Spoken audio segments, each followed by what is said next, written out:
संकल्प physics tutorial classes में आप सभी बच्चों का बहुत बहुत स्वागत है। आज के इस वीडियो में सस्पेंडेड चार्ज बॉल सिस्टम पर डिफरेंट कंडीशंस अप्लाई करके डिफरेंट फाइंडिंग्स को फाइंड आउट करेंगे। ठीक है, तो ये डिफरेंट कंडीशंस क्या अप्लाई कर सकते हैं। ठीक है, तो बहुत सारे कंडीशंस को अप्लाई किया जा सकता है। जैसे इस सिस्टम को हम किसी आर्टिफिशियल सेटेलाइट पे ले आते हैं, इस सिस्टम में जो है ना चार्ज बॉडी इन्वॉल्व है उसके चार्जेस को बदल सकते हैं। इस सिस्टम को किसी लिक्विड में क्या कर सकते हैं, डिप कर देंगे। ठीक है, इस सिस्टम पर इलेक्ट्रिक फील्ड अप्लाई कर सकते हैं और इस तरह से इतने सारे कंडीशंस अप्लाई करेंगे तो बहुत सारे वेरिएशंस बनेंगे और हमारा डिफरेंट फाइंडिंग्स जो है वो फाइंड आउट करने के लिए मिलेगा। और इन फाइंडिंग्स को कैसे फाइंड आउट करेंगे, हम कैसे अपना कॉन्सेप्ट अप्लाई करेंगे, कैसे अप्रोच बनाएंगे, ये सब चीज़ इम्प्लीमेंट करना आज के इस वीडियो में हम है ना सीखेंगे। ये टॉपिक बहुत ही एक्सक्लूसिव है और ऐसे टॉपिक्स से क्वेश्चंस आईआईटी और नीट जैसे एग्ज़ाम्स में आने की संभावना बहुत ज़्यादा रहती है। तो ठीक है, आइए बच्चों, हम इस सिस्टम पर डिफरेंट कंडीशंस अप्लाई करके डिफरेंट फाइंडिंग्स को फाइंड आउट करते हैं। ठीक है, ओके। तो पहला कंडीशन हम क्या कर सकते हैं, ये फिगर हमारा पिछले वीडियो का है। ठीक है, ये पिछले वीडियो में हमने बहुत सारे फाइंडिंग्स को फाइंड आउट किया था और उसमें कंडीशन ये था कि हमारा सिस्टम सिर्फ बैलेंस में था। हमने इस सिस्टम पर किसी तरह का कोई कंडीशन अप्लाई नहीं किया था, लेकिन अब कंडीशंस अप्लाई करके बहुत सारे फाइंडिंग्स को फाइंड आउट करेंगे। ठीक है, तो अब हम क्या चेंजिंग कर दें इस सिस्टम में, तो हम ये जो चार्ज बॉल था वो पहले क्या था, इक्वली एंड लाइकली चार्ज था। अब हम क्या करते हैं, इसमें इसका मैग्नीट्यूड ऑफ चार्ज क्या करते हैं, बदल देते हैं। ठीक है, तो फिर हमारा क्या सिचुएशन सेटअप होगा, तो फाइंडिंग 6, पहला 5 फाइंडिंग हम इससे पहले वाले वीडियो में पढ़ चुके हैं। Finding 6, if Q1 greater than Q2। मान लीजिए कि इस बॉल का चार्ज Q1 है, इस बॉल का चार्ज क्या है, Q2 है। ठीक है, तो इस केस में हम क्या देखेंगे। ठीक है, इस केस में हम एक कॉन्सेप्ट बनाते हैं। क्या कॉन्सेप्ट बनाते हैं, क्या ये है ना सही है, हमारा जो ये थॉट है वो सही है, इस पर डिस्कस करते हैं। ठीक है, मान लीजिए कि ये हमारा सिस्टम है ना, ये 2 बॉल है, इसकी चार्ज Q1 है, इसकी चार्ज Q2 है, इसके बीच का ये डिस्टेंस x है जो पहले भी है और ये हमारा वर्टिकल लाइन है। ठीक है, तो इससे पहले वाले फिगर में ये एंगल हमने और ये दोनों एंगल क्या लिया था, सेम लिया था। ठीक है, इस सिस्टम में हम ये फोकस करते हैं कि क्या ये एंगल और ये एंगल दोनों अलग हो सकता है। ठीक है, इस चीज़ को हम है ना डिस्कस करेंगे यहाँ पर। ठीक है, तो ये हमारा सपोर्ट है। ठीक है, तो देखिए यहाँ पर सबसे पहली बात तो ये है ना, इस चीज़ को पहले ही हम क्लियर कर लेते हैं कि अल्फ़ा और ये बीटा ये दोनों क्या होंगे, सेम होंगे। ठीक है, अब क्यों सेम होंगे, क्या रीज़न है, इस चीज़ को अब डिस्कस करते हैं। ठीक है, हमारा ये अल्फ़ा और ये बीटा क्या होगा, अलग नहीं हो सकता है। क्यों नहीं हो सकता है ना, उस चीज़ को हम यहाँ पर डिस्कस करेंगे। ठीक, तो पहला रीज़न ये है, रीज़न फर्स्ट है ना, पहला रीज़न ये है कि ये हम क्या देख रहे हैं कि ये दोनों बॉल का हमने सिर्फ चार्ज बदला, लेंथ ऑफ थ्रेड हमने नहीं बदला। ठीक है, पहले दोनों बॉल्स जो है ना इक्वल लेंथ ऑफ थ्रेड से क्या था, सस्पेंडेड था। ठीक है, तो हमने थ्रेड की लंबाई नहीं बदली, तो फिर हमारा इसका है ना अर्थ लेवल से है ना ये दोनों बॉल्स का हाइट चेंज नहीं हुआ। ठीक है, तो height of both balls are same. ठीक है, अब height of both balls are same, तो इसका ये एंगल से क्या लेने देना है। ठीक है, हम कैसे क्लियरफाई करेंगे कि बॉल्स की हाइट ग्राउंड लेवल से चेंज नहीं हुआ है तो फिर ये एंगल बदलेगा नहीं, कैसे क्लियरफाई करेंगे। ठीक, तो हम थोड़ा सा इस चीज़ को यहाँ क्लियर करते हैं कि मान लीजिए कि ये हमारा सपोर्ट था। ठीक है, ये एक बॉल है ठीक है। ये हमारा क्या है, दूसरी बॉल है, ठीक है। ये ग्राउंड लेवल से इसकी हाइट ये है और इसकी हाइट ये है, ठीक है। ये वर्टिकल लाइन हो गया, ठीक है। ये एंगल और ये एंगल, ठीक। क्या अगर यदि हमारा बॉल्स का है ना ग्राउंड लेवल से हाइट अलग होता, इस केस में या उसी केस की बात करते हैं, ठीक है, कोई भी केस में, ठीक है, तो क्या ये एंगल और ये एंगल तब भी सेम रहता? इस चीज़ को हम थोड़ा सा है ना क्लियर करते हैं। देखिए ऐसा है कि ये तो चार्ज बॉडी है, मान लीजिए ये इक्वली है, क्यू है, ये भी क्या है, क्यू है ना। लाइक रखिए अनलाइक रखिए, ठीक है, जो भी हो। मैग्नीट्यूड इसका सेम रखते हैं या डिफरेंट रखते हैं, उससे कोई फ़र्क नहीं पड़ता है इसको क्लियर करने में, ठीक है। तो ये दोनों चार्ज बॉडी है, तो ये बॉडी इस पर इधर की ओर रिपल्सिव फोर्स लगाएगा, ये इस पर इधर की ओर रिपल्सिव फोर्स लगाएगा, ठीक। दूसरी बात कि इसका तो मास m है, इसका भी मास क्या है, m है, ठीक है। तो इसका वेट डाउनवर्ड डायरेक्शन में इधर लगेगा, इसका वेट डाउनवर्ड डायरेक्शन में इधर लगेगा। देखिए ये यहाँ पर जो हमने फिगर बनाया है, इस फिगर में दोनों बॉल्स क्या लिए, आइडेंटिकल लिए एंड इक्वली चार्ज लिए, ठीक है। तो क्या दोनों का वेट सेम होगा, है ना? इस चीज़ को थोड़ा सा क्लियर करिए, है ना।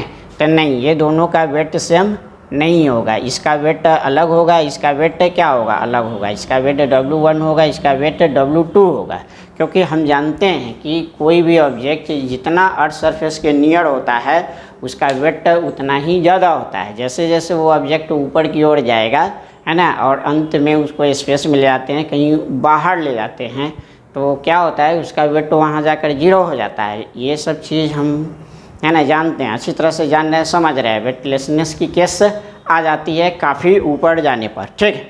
तो यहाँ ऑब्जेक्ट का जो ये वेट है वो अर्थ लेवल के हाइट पे डिपेंड करता है, ठीक है। तो क्लियर है कि इसका वेट ज़्यादा होगा और इसका वेट कम होगा, ठीक है। तो इसका वेट ज़्यादा होगा, है ना, तो ये जो होंगे, है ना, ये जो थ्रेड जो होंगे ये वर्टिकल लाइन के क्या होंगे, क्लोज होंगे, ठीक है। और इसका वेट कम होगा तो ये जो थ्रेड है ये वर्टिकल लाइंस के इसके कंपैरिजन में, है ना, क्या होंगे, ज़्यादा दूरी पर होंगे, क्योंकि ये दोनों बॉल एक दूसरे को क्या करता है, रिपल्सिव फोर्स लगाता है। फोर्स लगाएगा तो यानी कि ये दोनों बॉल्स एक दूसरे से अलग होने का प्रयास करेगा, है ना। लेकिन वेट के वजह से जिसका वेट ज़्यादा होगा वो इस वर्टिकल लाइन के ज़्यादा नियर होगा, और जिसका वेट कम होगा वो, है ना, वर्टिकल लाइंस के इसके कंपैरिजन में कम नियर होगा। तो डेफिनेटली ये एंगल हमारा सेम नहीं हो सकता है। इस केस में ये एंगल हमारा अलग होगा और ये एंगल हमारा अलग होगा। यहाँ पर, है ना, अल्फ़ा नॉट इक्वल टू क्या होगा, बीटा होगा, ठीक है। लेकिन यहाँ पर हमने क्या रखा, दोनों का ये हाइट सेम है, ठीक है। तो ये अल्फ़ा और बीटा अलग होने का, है ना, कोई रीज़न नहीं है। दूसरी बात कि ये इसके बावजूद भी हाइट सेम होने पर भी ये दोनों क्या हो सकते हैं, अल्फ़ा और बीटा अलग हो सकते हैं। इसका दूसरा रीज़न ये बन सकता है कि अगर यदि ये बॉल इस पर ज़्यादा फोर्स लगाता और ये बॉल इस पर कम लगाता, या यही इस पर कम लगाता और यही इस पर ज़्यादा लगाता, यानी कि electrical force on both the balls अगर सेम नहीं होता, तो इस केस में भी ये एंगल डिफरेंट होने का चांसेस होता है। लेकिन from according to Coulomb's law, है ना, हम क्या देखते हैं, कूलम्ब्स लॉ ये कहता है कि ये चार्ज बॉडी जो है ना वो इक्वली फोर्स एक दूसरे पर क्या करता है, अप्लाई करता है। तो यहाँ हाइट भी सेम और इलेक्ट्रिकल फोर्स भी सेम, ठीक है। तो इस तरह से ये जो थ्रेड है वो वर्टिकल लाइन से इक्वल डिस्टेंस पर होगा। इक्वल डिस्टेंस पर होगा तो फिर ये अल्फ़ा और बीटा डिफरेंट नहीं होगा, ये अल्फ़ा और बीटा क्या होगा, सेम होगा। अल्फ़ा और बीटा डिफरेंट होने का, है ना, एक कंडीशन यहाँ ये बन सकता था कि ये दोनों का हाइट क्या रखा जाता, है ना, अलग अलग रखा जाता, तो ये अल्फ़ा और बीटा अलग अलग हो सकती थी, ठीक है। ठीक है, तो रीज़न ये कि ये हो गया। रीज़न 2 ये है कि electrical force on both the balls are same, both the balls are same, चलिए हम नेक्स्ट वेरिएशन इसमें क्या लाएंगे, ठीक है। तो अब हम इस सिस्टम को क्या करते हैं, किसी आर्टिफिशियल सेटेलाइट पर ले जाते हैं। कहाँ ले जाते हैं, किसी आर्टिफिशियल सेटेलाइट पर ले जाते हैं। तो हमारा सिचुएशन क्या सेटअप होगा और हमारा फाइंडिंग क्या होंगे, उसमें वेरिएशंस क्या होंगे, उसको कैसे हम फाइंड आउट करेंगे, इस चीज़ को देखते हैं, ठीक है। चलिए फाइंडिंग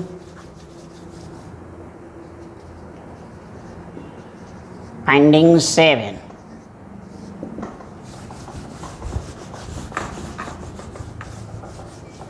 है ना, when the whole system is taken in artificial satellite, ठीक है। इस होल सिस्टम को हम आर्टिफिशियल सेटेलाइट पे ले जाएंगे तो क्या होगा, हम जानते हैं कि आर्टिफिशियल सेटेलाइट पर है ना, इस सिस्टम को ले जाएंगे तो ये दोनों बॉल्स जो होंगे ना वो है ना क्या होंगे, इसका वेट 0 हो जाएंगे, ठीक है, क्योंकि वहाँ पर वेटलेसनेस का केस बनता है, ठीक है। तो यहाँ पर वेट इज इक्वल टू क्या होंगे, 0 होंगे, ठीक है। तो इस केस में है ना हम क्या देखेंगे, हमारा जो सिचुएशन होगा, हमारा सिस्टम का जो कंस्ट्रक्शन होगा वो कुछ इस तरह से बन जाएगा। ये हमारा सपोर्ट हो गया है ना, ये वाला जो बॉल ऐसे जो सस्पेंडेड था वो अब ऐसे हो जाएगा, और ये वाला बॉल ऐसे जो सस्पेंडेड था वो अब क्या हो जाएगा, ऐसे हो जाएगा, ठीक है। तो ये एंगल हमारा ऐसे कन्वर्ट हो जाएगा 90 डिग्री में, है ना, और ये एंगल भी हमारा क्या हो जाएगा, है ना, 90 डिग्री में ना कन्वर्ट हो जाएगा, ठीक है। तो हमारा है ना ये बॉल का जो पोजीशन होगा वो इस तरह से हो जाएगा कुछ, और इस बॉल का पोजीशन इस तरह से हो जाएगा, और ये क्या होगा 180 डिग्री का एंगल बन जाएगा, ठीक है। ये सपोर्ट है तो ये लेंथ L होगा, ये लेंथ L हो जाएगा, ठीक है। W0 होने की वजह से एंगल ये 180 कैसे बनेगा, ये दोनों एंगल थीटा 90 का होगा, तो इसका सम क्या होगा 180 डिग्री का हो जाएगा, ठीक है। तो यहाँ पर हम क्या देखते हैं कि हमारे पास एक रिजल्ट रहता है, क्योंकि देखिए हमने जो भी डिस्कस कर रहे हैं हमारे पास 2 टूल्स होता है जो हमने जिसकी चर्चा पिछले वीडियो में किया है, 2 इक्वेशंस है, 2 हथियार है, उसी को है ना इस्तेमाल करते हुए हम आगे की ओर बढ़ते हैं, ठीक। तो इससे पिछले वीडियो में हमने एक रिलेशन देखा था, वो क्या था कि tan theta is equal to electrical force upon W। तो यहाँ पर वेट हमको क्या मिल रहा है, 0 मिल रहा है, तो Fe अपॉन 0 ये क्या हो जाएगा, इन्फिनिटी हो जाएगा, और इन्फिनिटी tan थीटा में क्या होता है 90 डिग्री पे मिलता है, ठीक है। तो ये हो गई tan 90 डिग्री की value, therefore theta is equal to 90 degree हो गई, ठीक है। मतलब ये एंगल हमारा क्या हो गया 90 डिग्री का हो गया, ये भी एंगल क्या हो गया 90 डिग्री का हो गया। तो हमारा जो आउटकम्स हुए, हमारा जो रिजल्ट हुए, वो रिजल्ट क्या हुआ है ना। तो यहाँ पर 3 चीज़ें हमारा फाइंडिंग बनता है। पहला फाइंडिंग ये बनता है ना कि है ना एंगल बिटवीन द स्ट्रिंग्स या थ्रेड, अब जो बोलिए, तो ये हमारा क्या मिलेगा, एंगल बिटवीन द स्ट्रिंग्स वो 90 प्लस 90 इक्वल टू 180 डिग्री। एक फाइंडिंग ये हो गई। दूसरी फाइंडिंग क्या हो सकती है, डिस्टेंस बिटवीन द बॉल्स जो होंगे, दोनों बॉल्स के बीच का जो डिस्टेंस होंगे वो दोनों स्ट्रिंग की लंबाई के सम के बराबर होगा। तो डिस्टेंस बिटवीन द बॉल्स जो होंगे, डिस्टेंस बिटवीन द है ना बॉल्स, वो L plus L equal to क्या होंगे 2L होंगे। और तीसरा फाइंडिंग ये हुआ कि अब यहाँ पर वेट तो बॉल्स की 0 हो गई, तो फिर फोर्स कौन सा एग्जिस्ट करेगा, इलेक्ट्रिकल फोर्स एग्जिस्ट करेगा, क्योंकि ये दोनों चार्ज बॉडी है, ठीक है। तो ये तो कूलम्ब्स लॉ में ही लिखा हुआ है कि कोई भी 2 चार्ज बॉडी कहीं भी हो, है ना, कोलम्बियन फोर्स तो एग्जिस्ट करना ही करना है, ठीक है। तो कोलम्बियन फोर्स एग्जिस्ट करने के वजह से स्ट्रिंग में जो टेंशन होगी, टेंशन वो कोलम्बियन फोर्स के इक्वल में इक्वल के बराबर होगा, ठीक है। तो टेंशन इन द स्ट्रिंग जो होंगे, टेंशन है ना इन द स्ट्रिंग जो होगी वो T is equal to electrical force के बराबर होगा। और ये इलेक्ट्रिकल फोर्स क्या होता है इसका एक्सप्रेशन, के Q square upon square of distance between the balls होगा। तो square of distance between the balls क्या होंगे, मतलब डिस्टेंस क्या होंगे, तो डिस्टेंस तो 2L आया है, तो ये 2L का क्या होगा, स्क्वायर होगा, तो ये के Q square upon 4L square हो गया। ये हो गया टेंशन इन द स्ट्रिंग। तो इस तरह से हमने 3 रिजल्ट फाइंड आउट किया। कब, जब हमने इस सिस्टम को कहाँ ले गया, आर्टिफिशियल सेटेलाइट पर ले गया। ठीक है, ओके, चलिए हम फिर आगे बढ़ते हैं। अब हम इसमें क्या चेंजिंग कर सकते हैं, ठीक है। तो अब हमारे पास इसको चेंजिंग करने के लिए क्या है कि अब हम इस सिस्टम को किसी लिक्विड में क्या करते हैं, डिप कर देते हैं। ठीक है, जैसे मान लीजिए वाटर में ही डिप कर देते हैं, तो फिर क्या फ़र्क पड़ता है, ठीक है, हमारे क्या वेरिएशंस आएंगे इस चीज़ को देखते हैं। ठीक है, तो फाइंडिंग हमारा 8 में है ना क्या है कि इफ़ है ना whole system is dipped in water. चलिए वाटर का भी बात करते हैं। ठीक है, तो वाटर में डिप करेंगे तो क्या वेरिएशंस आएंगे, क्या फाइंडिंग्स आएंगे, इस चीज़ को देखते हैं। ठीक, तो देखिए हमारा एक रिजल्ट है ना, वाटर में डिप करते हैं तो इससे पहले है ना हमारा एक रिलेशन आता है tan theta is equal to Fe/, है ना W। ठीक है ना, इलेक्ट्रिकल फोर्स अपॉन वेट होता है।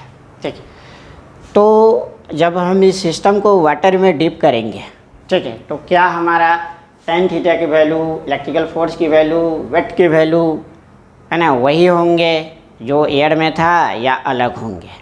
ठीक है, अलग होंगे तो किस तरह से चेंजिंग होंगे, है ना, कैसे वेरिएशंस होंगे, इस चीज़ को है ना हम है ना क्लियर करते हैं। ठीक है, तो ऐसा है ना कि जब इसको वाटर में डिप कर देंगे तो ये हमारा तीनों चीज़ बदलेगा। तो किस तरह से बदलेगा, ये तीनों की वैल्यू क्या होंगे, डिक्रीज करेंगे। ठीक है, कैसे डिक्रीज करेंगे, उसका क्या रीज़न बनेगा वो हम नीचे डिस्कस करेंगे। पहले हम अपना रिजल्ट ही इसमें लिख लेते हैं। ठीक है, तो सबसे पहले तो इलेक्ट्रिकल फोर्स जो होंगे वो क्या करेंगे, डिक्रीज करेंगे।